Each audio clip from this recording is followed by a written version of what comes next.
তো আমরা আজকে বেড়াই গেলাম আটারিয়াকে পূর্ণিমা মান্ডির প্রোগ্রাম দেখতে। চুলগুলা তখন সেট করে নিলাম, বাসে চাবি করে ভিউটা দেখতে দেখতে চলে এলাম বিল ঝড়গুলা দেখি করি। তারপরে আমরা বাসের নামি করি হাঁটতে হাঁটতে চলে গেলে ওইদিকে। তখন আমরা ফোন করলাম, বলছি আয় রে লিতে আয়।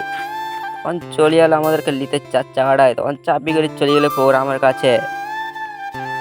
তখন আমরা ভিতরে দিয়ে ঢুকি গেলাম যাওয়ার জন্যে পূর্ণিমা মান্ডির প্রোগ্রামের কাছে। পৌঁছে গেলি স্টেজের কাছটাকে, দেখছি দমে লোকজন তো আসে নাই এখন।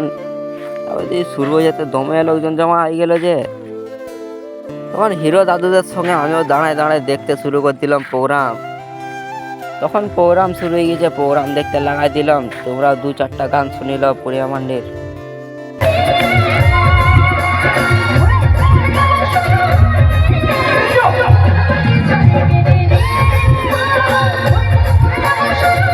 তখন এদিকে হঠাৎ জল পড়ে গেল যে, তখন আমরা এদিকে বসে গেলি ঘরটায়। তখন ওইদিকে যাই করি দেখছি যে কী সব জিনিস ফিনিস চলছে।